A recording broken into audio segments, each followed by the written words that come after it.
मेरे भाइयों, जय श्री राम। आज हम इंद्रधनुष में रत्नों के संबंध में चर्चा करेंगे। रत्नों के प्रति आकर्षण प्राचीन काल से लोगों में रहा है। ऋग्वेद, जो कि सबसे प्राचीनतम ग्रंथ है, उसमें भी रत्नों के संबंध में वर्णन किया गया है।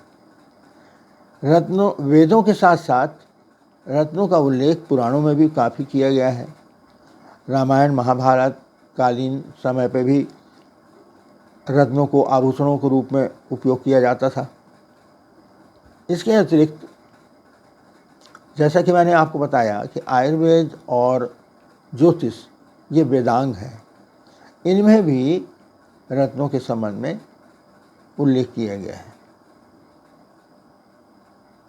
आयुर्वेद प्रकाश, भाव प्रकाश, रत्न रस समुच्चय जैसे ग्रंथ में रत्नों की भस्म और पिष्टी बनाने की विधि आदि और उपयोग के बारे में लिखा गया है। लेकिन हम यहाँ ज्योतिष के संबंध में चर्चा करने जा रहे हैं। तो मैं आपको बताऊं कि ज्योतिष के लिए जो 9 महारत्न माने गए हैं, वैसे कुल 84 रत्न मान्यता प्राप्त हैं, लेकिन 9 रत्न जो हैं वो महारत्न माने गए हैं और इनका उपयोग ज्योतिष में किया जाता है। वे हैं माणिक्य, मोती, मूंगा, पन्ना, पुखराज, हीरा, नीलम, गोमेद और लहसुनिया। इन रत्नों के अलावा अन्य उपरत्न हैं जो कि रत्नों के सब्स्टिट्यूट के रूप में भी काम आते हैं, क्योंकि ये महारत्न जो हैं वो काफ़ी महंगे होते हैं और सभी के लिए संभव नहीं होता कि वो इतने महंगे रत्न पहन सकें अपने उपचार के लिए, उपाय के लिए। तो उनके बदले उपरत्नों का उपयोग किया जाता है और ये उपरत्न भी उसी तरह से रत्नों की ही भांति अपना प्रभाव दिखाते हैं। इसमें यह नहीं है कि वो सस्ते हैं तो उनका प्रभाव नहीं होता। तो मैं यहाँ पर बताऊँ कि अब यहाँ 9 रत्न हैं, लेकिन राशियाँ हैं 12। राशि रत्न कौन सा है, यह जानने के लिए आपको बड़ा आसानी से आप जाएंगे सुनार के यहाँ या जौहरी की दुकान में, तो उनके पास एक चार्ट रहता है। वो आपसे नाम पूछेगा और नाम के अनुरूप आपकी राशि पता करके वो आपको रत्न प्रिस्क्राइब कर देगा कि ये आपके लिए ये राशि में ये रत्न पहना जाता है। अधिकतर मेष के लिए मूंगा, वृषभ के लिए हीरा, मिथुन के लिए पन्ना, कर्क के लिए मोती, सिंह के लिए माणिक्य, कन्या के लिए पन्ना, तुला के लिए हीरा, वृश्चिक के लिए मूंगा, धनु के लिए पुखराज, मकर और कुंभ के लिए नीलम और अपना मीन के लिए पुखराज। गोमेद और लहसुनिया, ये गोमेद राहु के लिए और केतु लहसुनिया के लिए बताया जाता है। तो राशि के अनुरूप आप जाएंगे तो आप उसको अपना जब बताएंगे कि मेरी अमुक राशि है, अब ये आपने राशि यदि आपको जन्मपत्री के हिसाब से आपको मालूम है तब तो ठीक है, लेकिन यदि आपके पास जन्मपत्री नहीं है या आपके पास राशि आपको ये मालूम नहीं है कि आपकी राशि क्या है, तो वो आपसे आपका नाम पूछेगा और नाम के अनुरूप आपको वो राशि का रत्न प्रिस्क्राइब करेगा। कि जैसे अब आपने उसको बता दिया कि जाके मेरा नाम अमर है, तो वो आपको आ से शुरू होने वाली राशि अर्थात मेष राशि है ये करके मूंगा दे देगा। लेकिन यह उचित नहीं है कि आप उसके अनुरूप आप मूंगा से लाभ उठा सको, ज़रूरी नहीं है।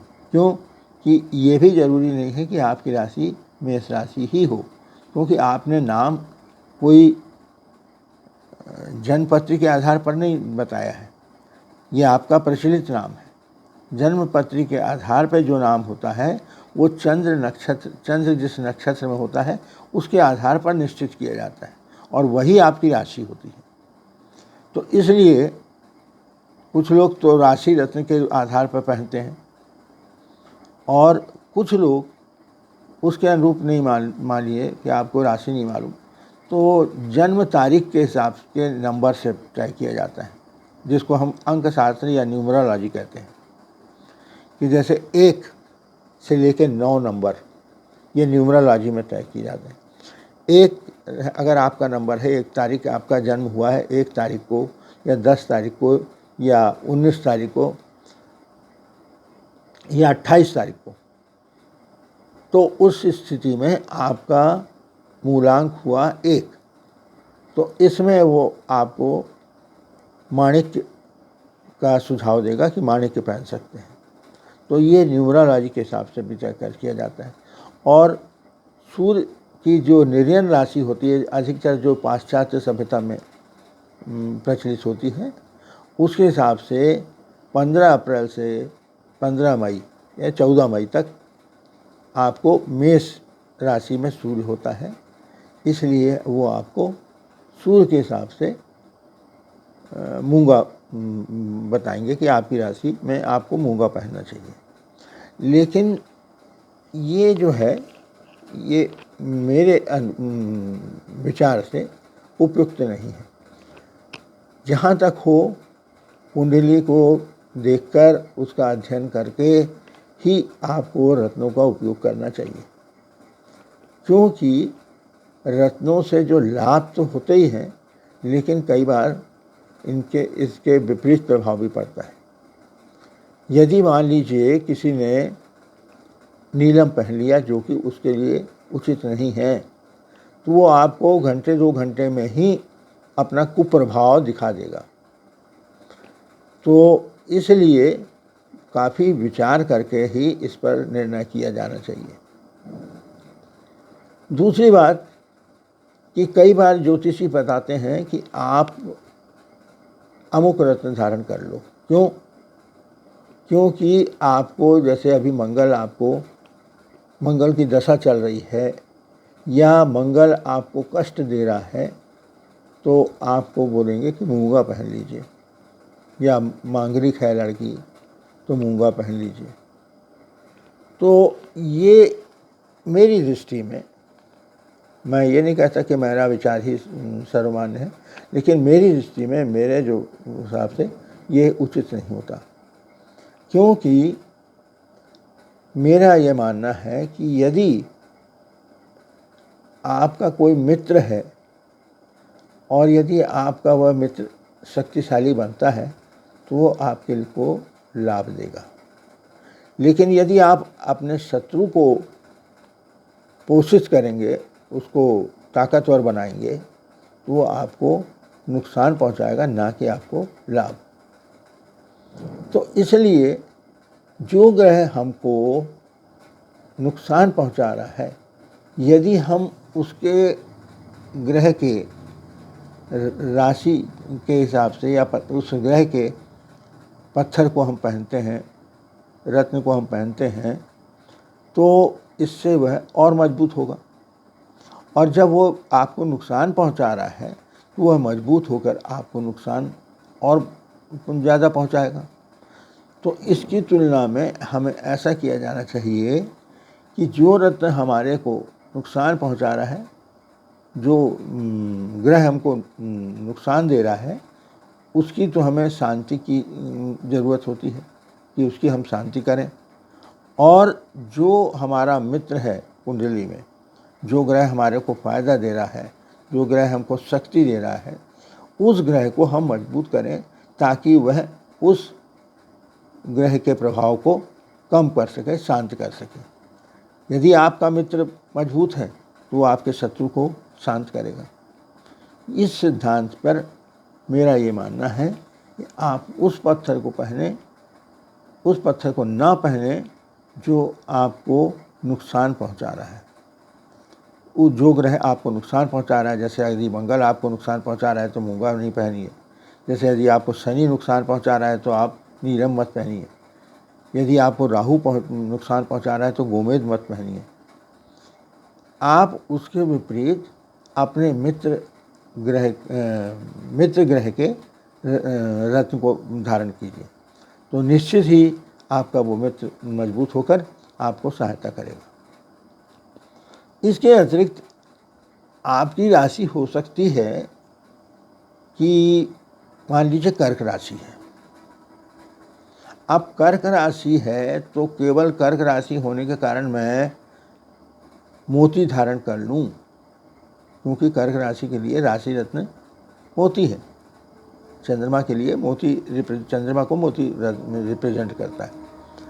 तो यदि मैं मोती धारण कर लूं तो मेरे लिए शुभ होगा स्वाभाविक रूप से।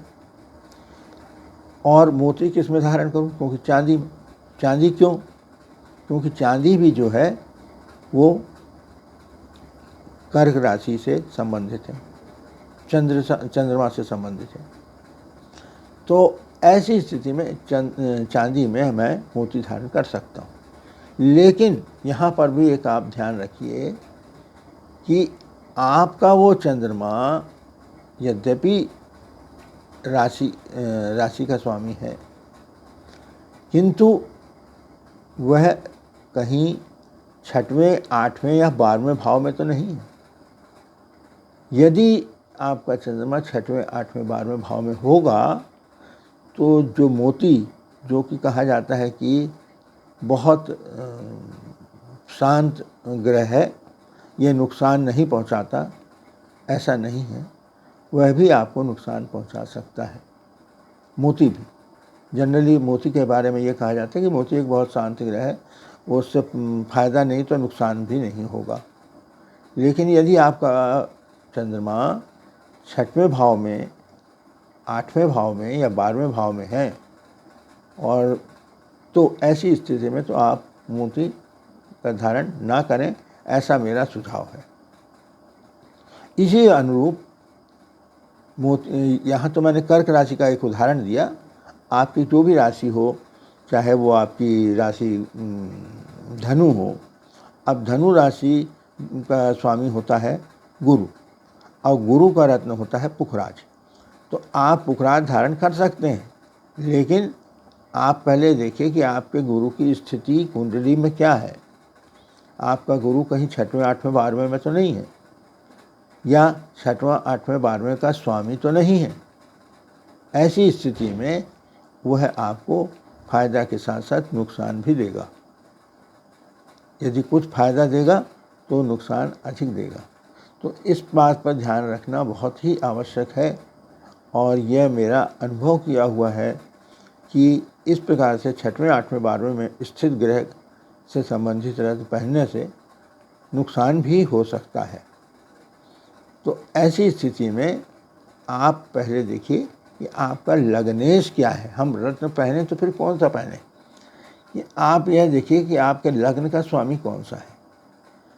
लग्न का स्वामी जो भी होगा, आप उसके रत्न को धारण कर सकते हैं। यहाँ पर भी वो लग्नेश 6वें, 8वें, 12वें में ना हो। यदि आपका लग्नेश 6वें, 8वें, 12वें में है, तो आप उस स्थिति में देखिए कि आपके 5वें भाव में, आपकी जन्म कुंडली के 5वें भाव में कौन सी राशि लिखी गई है, कौन सा नंबर लिखा गया है, यानी वो हुआ आपका पंचमेश कहलाएगा। अब मान लीजिए वहाँ पर आपके 5वें भाव में 6 की संख्या लिखी हुई है, तो 6 की संख्या होती है कन्या, 6वीं राशि होती है कन्या। तो कन्या राशि का स्वामी होता है बुध, और बुध के लिए रत्न होता है पन्ना। तो आप पन्ना को धारण कर सकते हैं। इसी के साथ साथ आप देखें 9वें भाव में, आपकी जन्म कुंडली के 9वें भाव में आपका कौन सी राशि है, अर्थात उस स्थान पर कौन सा अंक लिखा गया है। मान लीजिए वहाँ लिखा गया है 7, तो 7वीं राशि होती है तुला, और तुला का स्वामी होता है शुक्र। तो शुक्र को रिप्रेजेंट करता है हीरा। तो हीरा आप धारण कर सकते हैं, और जो हीरा है वो आपके भाग्य को बढ़ाएगा, क्योंकि 9वां भाव जो है वो भाग्य स्थान कहलाता है। 5वां भाव भी आपको शिक्षा में, आपकी विद्या में और आपको भाग्य में मदद दे सकता है, क्योंकि पांचवा भाव और नौवां भाव ये दोनों त्रिकोण हैं। इसके अतिरिक्त लग्नेश यदि आपका ठीक ठाक है, कोई गलत भाव में नहीं बैठा है, लग्नेश आपका अच्छा है, तो आप लग्नेश से संबंधित यदि पहनेंगे तो आपका टोटली आपको वो लाभ ही लाभ देगा।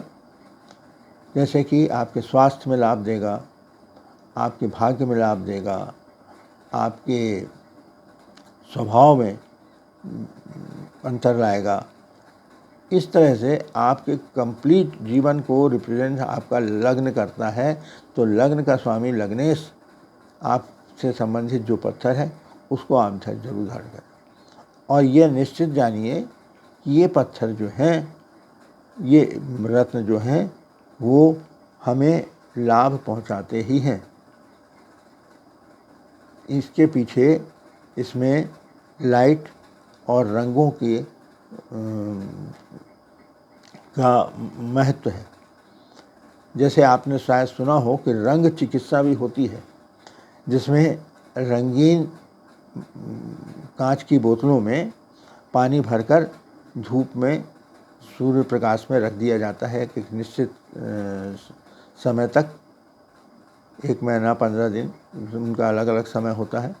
और उसको उन पानी को बाद में अलग अलग बीमारियों में उनका उपयोग किया जाता है कि लाल रंग की बोतल का पानी, सफ़ेद रंग की बोतल का पानी, हरे रंग की बोतल का पानी, ये अलग अलग बीमारियों में दिया जाता है। तो उसी तरह से ये पत्थर भी जो हैं वो रत्नों की किरणों को आपके अंदर उसका प्रभाव डालते हैं। तो इसलिए जब आप इसको बनाते हैं, चाहे यदि आप लॉकेट बना रहे हों या अंगूठी बनवा रहे हों, तो इस तरह से बनाइए कि नीचे का हिस्सा उसका जो है बेस वो खुला रहे और आपके शरीर को टच करता रहे, तभी उसका फ़ायदा होगा। यदि आपने नीचे से बेस आपका पूरा बंद है और ऊपर से आपने पत्थर रखा हुआ है तो उसका आपको फ़ायदा नहीं हो पाएगा। तो इसलिए रत्नों के साथ साथ अब मैं आपको थोड़ा से उपरत्न के बारे में बता दूं कि इन रत्नों के अतिरिक्त ये रत्न चूँकि बहुत ज़्यादा कीमती होते हैं, मूल्यवान होते हैं, इसलिए सबके लिए ये संभव नहीं होता कि ये रत्न वो खरीदें। अच्छा, इसके साथ साथ दूसरी सबसे बड़ी भी चीज़ ये होती है कि मान लीजिए आपको कोई ने पन्ना दे दिया और वो पन्ना आपको सस्ते में दे दिया, हो सकता है, तो ये ज़रूरी नहीं कि वो पन्ना दोष रहित हो। यदि पन्ने में दोष है तो उसका आपको लाभ के बदले नुकसान होगा।